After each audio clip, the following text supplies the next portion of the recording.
அப்பா எவ்வளவு கூட்டம். எல்லாருக்கும் வணக்கம் மக்களே. நான் வந்து 2 வீடியோ அப்லோட் பண்ணியிருந்தேன். ஸோ மை வித் ஆர்ட்ஸ் பற்றி அப்லோட் பண்ணியிருந்தேன். இவங்க அசோக் அண்டு விஜய் கிருத்திக் இவங்க 2 பேரும் பார்த்தீங்க அப்படின்னா, அதாவது இந்த வீடியோவுக்கு பதில் கொடுத்துருக்காங்க. என்ன அப்படின்னா, நான் வந்து கேன பையன் 16 நிமிஷம் போட்டிருக்கான். கேன பையன் அவனுக்கெல்லாம் என்ன தெரியும் அப்படின்னு சொல்லி வீடியோ போட்டிருக்கீங்க.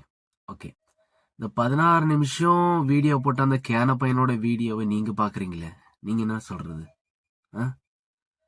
அந்த கேன பையனோட வீடியோ அதுக்கு பதில் சொல்றதுக்கு 1 மணி நேரம் உட்கார்ந்துருக்கீங்களே, உங்களை நான் என்ன சொல்றது இல்லையா? அதுக்கப்புறம் விஜய் கிருத்திகா அவர் என்ன பண்ணிருக்காருன்னா, என்னோட யூடியூப் சேனல்ல இருக்கிறது என்னோட வீடியோஸ் எல்லாத்தையும் எடுத்து அவரு ஒரு வீடியோ மேக் பண்ணி அவரோட வீடியோ போட்டிருக்காரு நைட்டு. இதெல்லாம் ஒரு கேன பையன் அப்படின்னு சொல்றீங்க, அது ஒருத்து இல்ல அப்படின்னு சொல்றீங்க.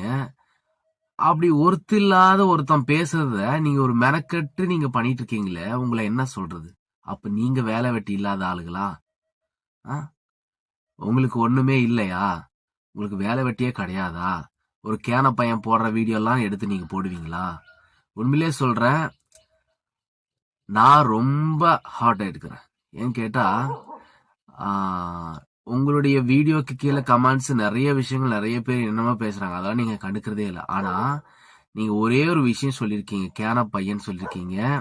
நெக்ஸ்ட் விஜய் கிருத்திக் அவரோட வீடியோவில் மடையன் அப்படின்னு சொல்லி முன் வச்சிருக்கீங்க.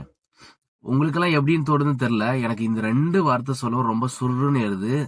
அது இல்லாம நிறைய என்னோட ரிலேட்டிவ் எல்லாம் கால் பண்ணி உன்னை பத்தி இப்படி எல்லாம் பேசுறாங்க அப்படின்னு சொல்லியிருக்காங்க.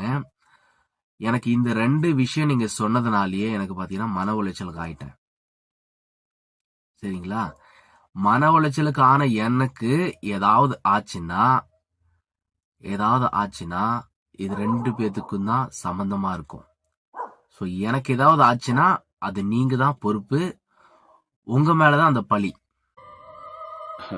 ஸோ நான் அதுதான் சொல்லுவேன். இந்த வீடியோ எப்பயுமே இதான் லாஸ்ட் டைம் வீடியோ. நான் வந்து ஏதாவது நன்மைக்காக தான், மக்கள் நன்மைக்காக தான் நான் பேசினேன். நீங்க சொல்றீங்க இந்த என்ன குட்டி கோமாளிகள் அப்புறம் தற்கூரிகள் இவங்கெல்லாம் பேசி ஜனங்களை ஏமாத்திட்டு இருக்காங்க, அந்த அப்ளைனர்ஸ்லாம் இப்படி ஏமாத்திட்டு இருக்காங்கன்னு சொல்லிட்டு இருக்கீங்க. பட் அங்க ஏமாத்தல, மக்களை சேவ் தான் பண்ணிட்டு இருக்கிறோம். ஏன் காரணம் என்ன, எதுக்கு எப்படி சேவ் பண்றேன்னு கேக்குறீங்களா? எப்படின்னா, ஆரம்பத்திலேயே மை வித் ஆர்ட்ஸ்ல நிறைய பேர் வந்து இன்வெஸ்ட் பண்ணியிருக்காங்க. 1 லட்சம் ரூபாய் 1,20,000ன்றது சாதாரண விஷயம் கிடையாது. எவ்வளவு கஷ்டப்பட்டு தான் மக்கள் வந்து அதுல இன்வெஸ்ட் பண்ணியிருக்காங்க. ஏதாவது ஒரு வாழ்க்கையில முன்னேற மாட்டோமோ அப்படின்ற ஒரு நோக்கத்துல தான் எல்லாருமே என்ன பண்றாங்க, அதை இன்வெஸ்ட் பண்ணி ஒரு சம்பாதிக்கலாம் அப்படின்ற ஒரு நோக்கத்துல தான் உள்ள வந்தாங்க. மற்றபடி எதுவும் கிடையாது. அதுவுமே அப்ளைனர்ஸ் பாத்தீங்க அப்படின்னா பாதிக்கு பாதி நிறைய பேர் அப்ளைனர்ஸ் வந்து ஐடி போடும் போது நான் இது சொல்வேன், எல்லாரும் ஹெல்ப் பண்ணியிருக்கிறாங்க. எல்லாமே ஃபுல் அமௌண்ட் கட்டியிருப்பாங்கன்னு சொல்ல முடியாது. ஒரு சில பேர் 1 லட்சம் தான் இருக்கும், ஒரு சில பேர் 20,000 நான் கட்டிக்கிறேன்னு சொல்லியிருப்பாங்க. இந்த மாதிரி கொண்டு வந்திருப்பாங்க. நிறைய பேர் இருக்கிறாங்க. அப்ளைனர்ஸ் யாரும் வந்து அவங்க சம்பாதிச்சு அவங்களே மட்டும் வச்சுக்கல, மற்றபடி எல்லாம் ஆளெல்லாம் அப்படிலாம் சேர்த்தல. அவங்களும் சப்போர்ட் பண்ணியிருக்கிறாங்க. அப்படிதான் வந்திருக்குது தவிர, ஸோ யாருமே ஒரு துணிச்சியோ கட்டாயப்படுத்தியோ யாரும் இதுல வரல. ஃபர்ஸ்ட் ஓஎம் வந்து ஃப்ரீயா ஜாயின் பண்றாங்க, அதுக்கப்புறம் அவங்களுக்கு பிடிச்சதுனால ஸோ அதை பிஎம் ஆகுறாங்க. ஒரு 360 ரூபா கொடுத்து பிஎம் ஆகுறாங்க. அந்த பிஎம் டிராவல் ஆகும்போது உங்களை கம்பெனியை பார்த்து அனலைஸ் பண்ணி நிறைய மீட்டிங்ஸ்ல அட்டன் பண்ணி அதோட பொருள் எல்லாம் ஒர்த்தா இல்லையான்னு தெரிஞ்சுக்கிட்டு, உண்மையிலேயே அந்த கம்பெனி எப்படின்னு எல்லாம் தெரிஞ்சுக்கிட்டு அதுக்கப்புறம் அவங்களோட விருப்பம் பெரிய தான் இவங்க வராங்களே தவிர, மற்றபடி யாரும் இதுல ஃபோர்ஸ் பண்ணி உள்ள யாரும் வரல. ஒன்னு. செகண்ட் பாத்தீங்க அப்படின்னு சொன்னா, யாருமே நானே பாத்தீங்கன்னா ரெஃபரல் பண்ணிக்கிறேன். நானே என் ஒய்ஃப், என் ஃபேமிலி, என் சொந்தக்காரங்க இப்படிதான் பண்ணிருக்கிறேன். மற்றபடி ஏதோ ஆன்லைன்ல சொல்லி யூடியூப்ல நீங்க பாருங்க, யூடியூப்ல போய் பாருங்க, யூடியூப்ல ப்ரொமோட் பண்ணி என்னோட வியூஸ் எல்லாம் எவ்வளவு போயிருக்குன்னு எதுவுமே கிடையாது. நான் ப்ரொமோட் பண்ணி யாருமே மற்றவங்கள சேர்க்கவும் கிடையாது. விஜய் கிருத்திக் என்ன பண்ணிருக்கிறாரு, என்னோட வீடியோல இருக்கிற 4 லட்சம் ரூபாய் அமௌண்ட வந்து சொல்லியிருக்கிறாரு. 4 லட்சம் அமௌண்ட் எனக்கு, நான் 2,40,000 நானே என் ஒய்ஃப் கட்டியிருக்கோம். அந்த அமௌண்ட் எங்க போச்சு? அதெல்லாம் மக்களோட பணத்தை நான் எடுத்தனா? சொல்லுங்க பாக்கலாம். 2,40,000 எங்களோட பணம் எடுக்கிறதுக்கே அதுல பெர்சன்டேஜ் அது இதுன்னு எல்லாம் போக பார்த்தீங்கன்னா அது இல்ல கிடையவே கிடையாது. ஸோ இப்படி போயிட்டு இருக்குது. எடுத்த உடனே இவ்வளவு சம்பாதிச்சுக்கிறான், அதனால தான் இவன் பேசுறான் அப்படி இப்படின்னு பேசுறீங்க. உங்களுக்கு வாயிலுக்கு வந்ததெல்லாம் அடிச்சு விட்டுறீங்களா? நான் என்ன சொல்றேன், ஒரு டாக்டருக்கு படிக்கிறாங்கன்னா அந்த டாக்டருக்கு படிச்சா மட்டும்தான் அவர் டாக்டர். சும்மா ஹாஸ்பிட்டல்ல பார்த்தா அவர் டாக்டர் ஆயிட முடியாது. என்ஜினியர் ஒரு ஒரு பில்டிங்கை பார்க்கும்போது அந்த சும்மா ஏதோ என்ஜினியரிங் படிச்சுட்டு நெக்ஸ்ட் அது வந்த பிறகுதான் அவன் என்ஜினியருக்கு வந்து ஒரு ஒரு பிளான் பண்ண வீடு கட்ட முடியும். ஸோ நீங்க போய் பில்டிங்கை பார்த்த உடனே நீங்க வந்து என்ஜினியர் ஆக முடியும். அதே போலதான் மைவி த்ரெட்ஸ் கம்பெனியை பத்தி மேலோட்டமா பாக்குற நீங்க, உங்களுக்கு ஒண்ணுமே தெரியாது. உண்மையிலே சொல்றேன். அந்த கம்பெனிக்குள்ள வந்து சோ அவங்க என்ன பண்ணிருக்கிறாங்க, என்ன ஏது, அந்த ப்ராடக்ட் தான் என்ன யூஸ் பண்ணி பாத்திருக்கீங்களா? உண்மையிலேயே பார்த்திருக்கலாம். பார்த்தாலும் நீங்க வந்து அது நன்மை சொல்ல மாட்டீங்க. ஒரு பேஸ்ட் யூஸ் பண்ணி பாருங்க, ஏதோ ஒரு சோப் யூஸ் பண்ணி பாருங்க. இன்ன வரைக்கும் நாங்க அதான் யூஸ் பண்ணிட்டு இருக்கிறோம். எத்தனை மருந்து சம்பந்தப்பட்ட விஷயங்கள் நிறைய பேர் இன்னும் கூட ப்ராடக்ட் கேட்டு கிடக்குறாங்க. ஸோ மக்களுக்கு தேவைன்ற ஒரே ஒரு விஷயத்துக்காக தான். இந்த பணம் சம்பாதிக்கிற செகண்டரி, ஆனா அந்த பொருள் தரமானது. இதை வச்சு வியாபாரம் பண்ணி தான் இந்த பிசினஸ் நடக்குதுன்ற ஒரு விஷயத்துக்காக தான் இதை முன்வைத்து வந்திருக்கிறாங்க. ஆனா நீங்க அதை தப்பா புரிஞ்சுக்கிட்டு இது ஃபேக்குன்னு சொல்லி நீங்க தான் ஃபினிஷ் பண்ணீங்க. நான் என்ன சொல்றேன், இந்த கம்பெனி முடிஞ்சிருச்சு, மக்களை ஏமாத்திட்டு க்ளோஸ் பண்ணி போயிட்டாங்க. அசோக் அவர்களே எங்களுக்கு ஏதாவது காப்பாத்துங்க அப்படின்னு சொல்லி மக்கள் யாராவது முன் வந்து நீங்க அப்புறம் கேஸ் கொடுத்துருந்தீங்கன்னா கண்டிப்பா சொல்றேன், உங்களுக்கு சல்யூட் பண்ணிருப்பேன் நான். ஆனா ரன் ஆயிட்டு இருக்கிற கம்பெனி மேலேயே நீங்க ஒரு புகார் கொடுத்து இதை ஸ்டாப் பண்ணி வச்சுக்கிறீங்க. அப்ப மக்களுடைய வாழ்வாதாரம் எப்படி பாதிக்கப்பட்டதுன்னா உங்களாலதான். இது வந்து யாராலும் சொல்ல முடியாது, உங்களாலதான் அது பாதிக்கப்பட்டிருக்குன்னு சொல்ல முடியாது. அதனாலதான் சொல்லி பாருங்க, இன்னும் வரைக்கும் கமெண்ட்ஸ்ல உங்களை பத்தி தான் தப்பா சொல்றாங்க தவிர மைவி த்ரெட்ஸை பத்தி யாராவது போட்டுறவங்க கீழே பாத்தீங்கன்னா நான் சப்போர்ட் பண்றேன் இப்படிதான் சொல்லிட்டு இருக்கிறாங்க. ஏன் மக்களுக்கு வந்து அறிவில்லைன்னு சொல்றீங்களா? மக்களை முட்டாள்னு சொல்றீங்களா?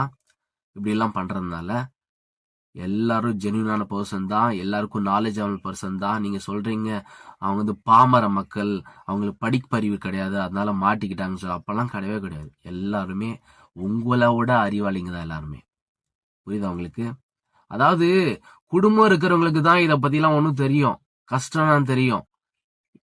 அதாவது நான் வந்து பாத்தீங்கன்னா 2 பிள்ளைக்கு தகப்பனா இருக்கிறேன். ஒரு மனைவிக்கு ஒரு கணவன் என்ற ஒரு ஸ்தானத்துல இருக்கிறேன் நான். கல்யாணம் ஆகாத உங்களுக்கு எல்லாம் என்ன தெரியும்? ஃபர்ஸ்ட் வாழ்க்கை பத்தி என்னன்னு தெரியுமா? இதெல்லாம் தெரிஞ்சாதான் எல்லாத்தையும் தாண்டி வர முடியும். இந்த கல்யாணம் பண்ணாம எந்த ஒரு விஷயத்தையும் நீங்க இன்வால்வ் ஆகாம நீங்க வந்து பேசுறீங்க அப்படின்னா நீங்க சொகுசா ஏதோ ஒரு இன்கம் வந்து வாழ்ந்துகிட்டு அப்படியே போயிட்டு இருக்கீங்க. அதனாலதான் கஷ்டத்தை பத்தி என்னன்னு தெரியல. கஷ்டத்தை பத்தி தெரிஞ்சவன் தான் என்ன பண்ணலாம், வாழ்க்கையில எப்படி முன்னேறலாம், எப்படி சம்பாதிக்கலாம், குடும்பத்தை எப்படி ரன் பண்றது, அந்த ஆதங்கத்துல ஏதோ ஒரு பிசினஸ்ல போய் மாட்டிக்கிறான். ஓகே, நான் என்ன சொல்றேன், மைவி த்ரெட்ஸ் ஃபேக்கா கூட இருக்கலாம், பட் பரவாயில்ல.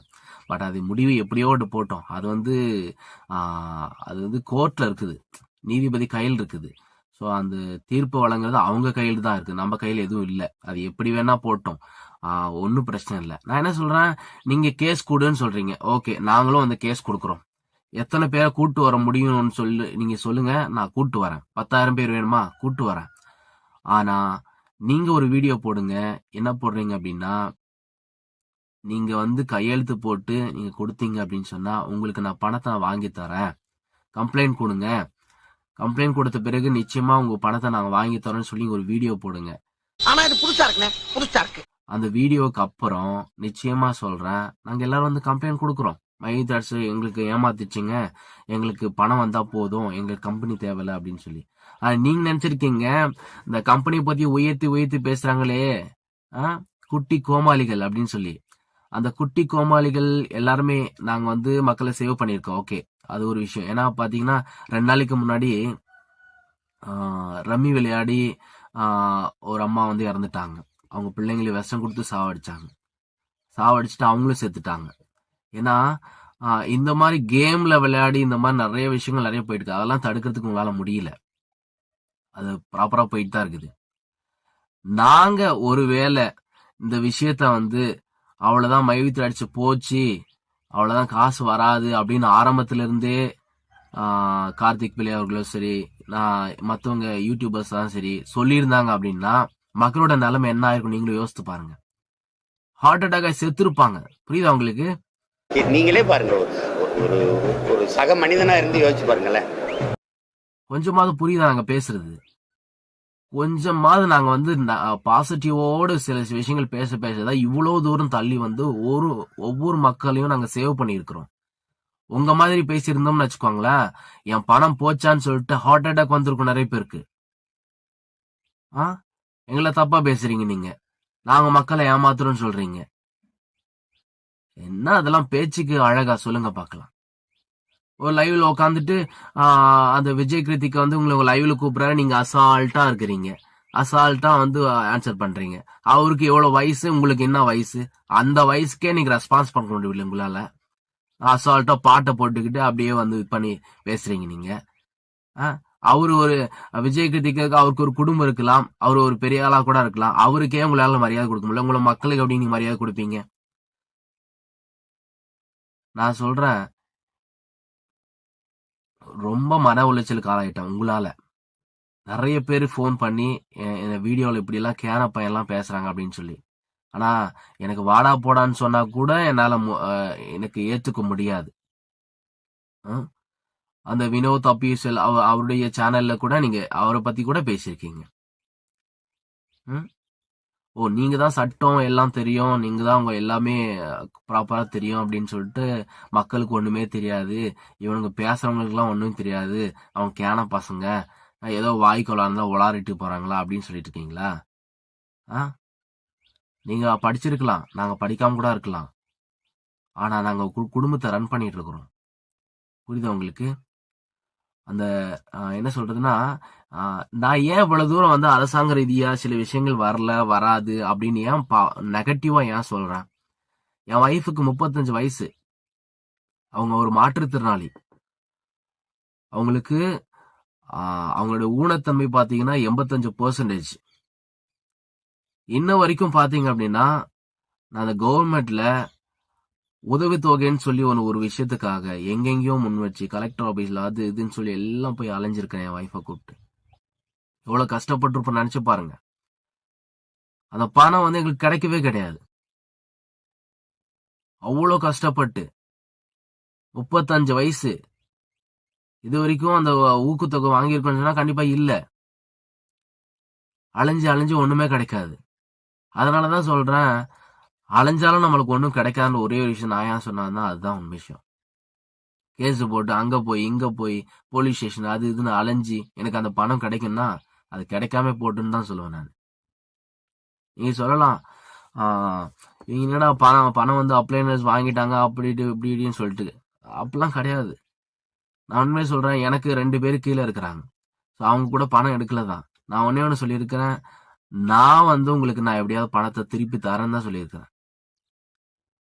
நீங்க நினைக்கலாம், நான் நீங்க என்ன சொல்றீங்க, 4 லட்சம் ரூபாய் வாங்கிட்டான் இவன், அப்படி பேசுறான்னு. அந்த 4 லட்சம் ரூபாய் வாங்கி என்னுடைய காசு 2,40,000 நான் எடுத்திருக்கணும். மீதி காசு என்ன பண்ணிருக்கிறேன், என்னோட அப்ளையன்ஸ் நான் உதவி பண்ணிருக்கிறேன், நிறைய மாற்றுத்திறனாளிக்கு உதவி பண்ணிருக்கிறேன் நான். நீங்க என்ன பண்ணிருக்கீங்க?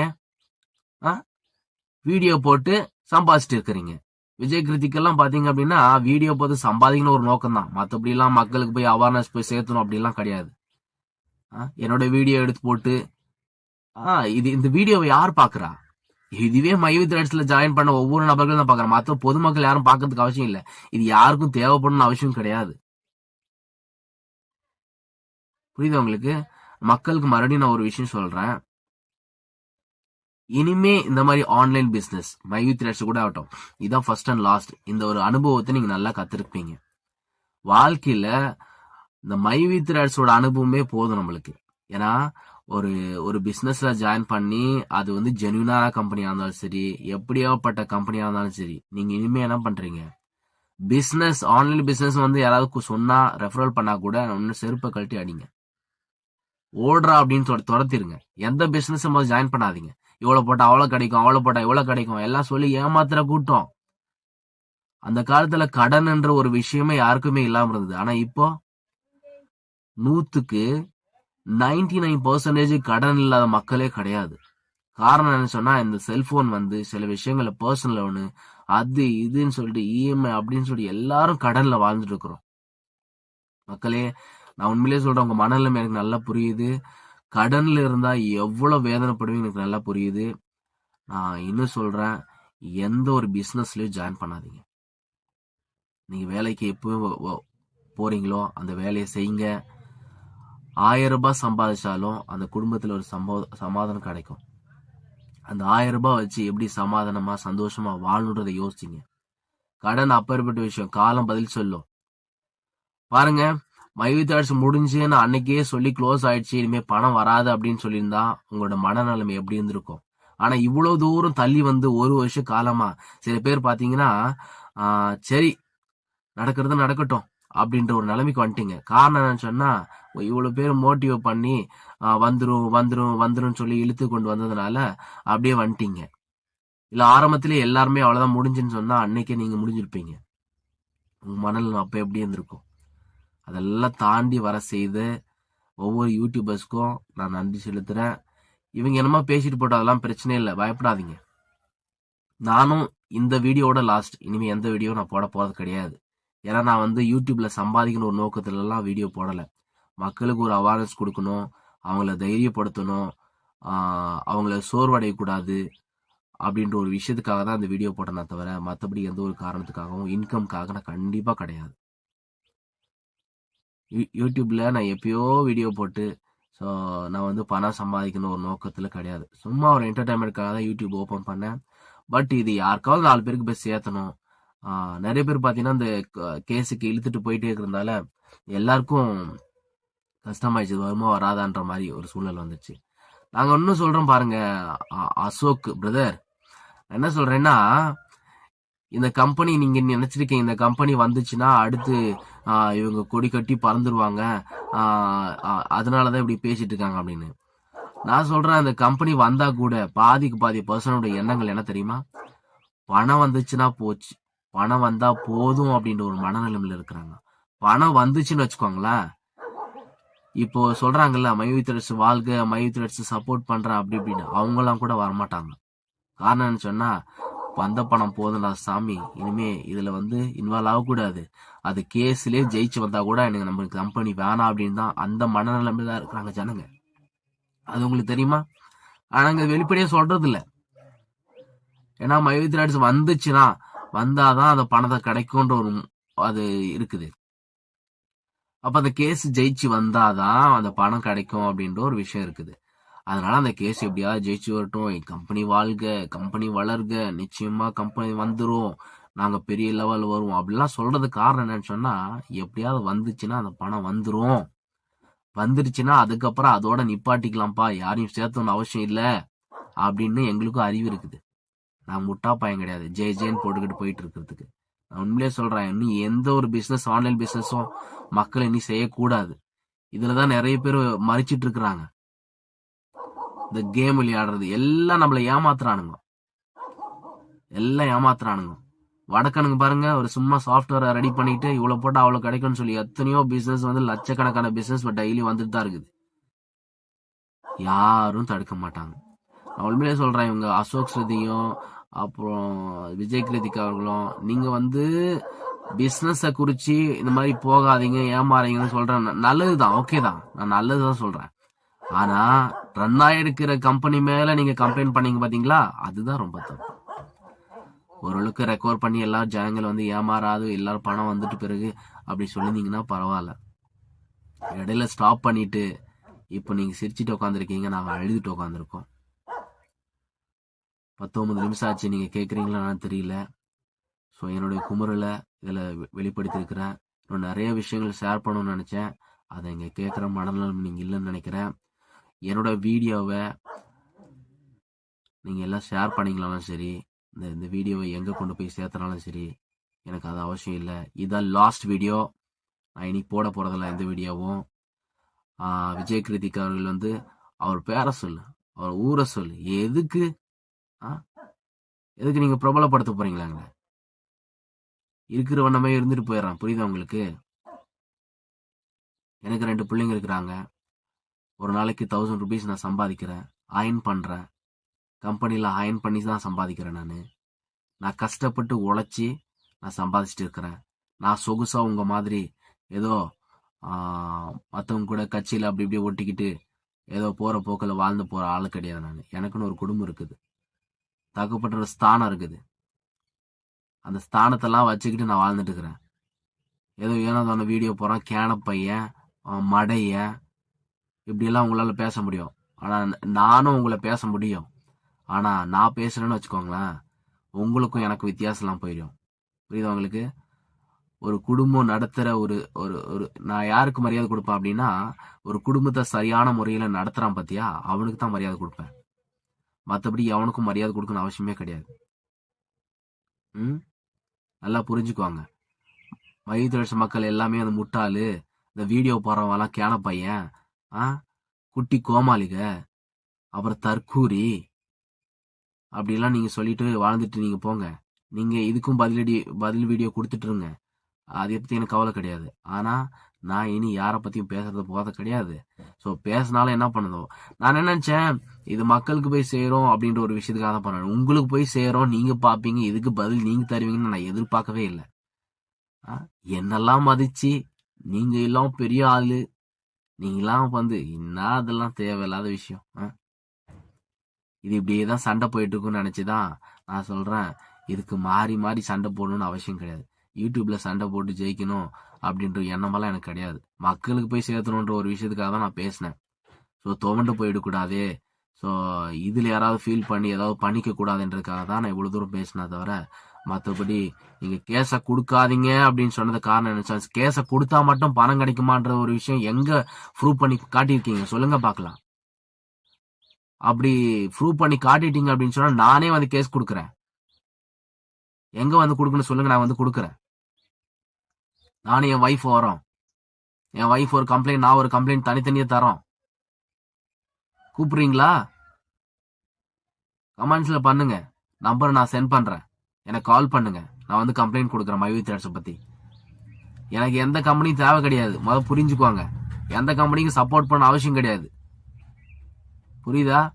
எங்களோட பணம், நாங்க இழந்த பணத்தை நாங்க கேட்கறதுக்காக அந்த கம்பெனி வந்தாதான் கிடைக்கும்ன்ற ஒரு முறையில் நாங்க இருக்கிறோம். அதுக்காக தான் இவ்வளவு தூரம் பேசுறோம். அத முதல் புரிஞ்சுக்குவாங்க. சும்மா அப்படி பேசிட்டான் இப்படி பேசிட்டான், அவனை அப்படி அங்க போய் சேர்த்துறேன், இந்த வீடியோ வந்து அங்க போடுறேன், யூடபிள்யூக்கு நான் தெரிவுபடுத்துறேன், படுத்துங்க. இதெல்லாம் பேசிட்டா நீங்க வந்து யூடபிள்யூக்கு போலீஸ்காரங்களுக்கு ரொம்ப சப்போர்ட் பண்ணி பேசுறேன்னு நினைப்பா உங்களுக்கு.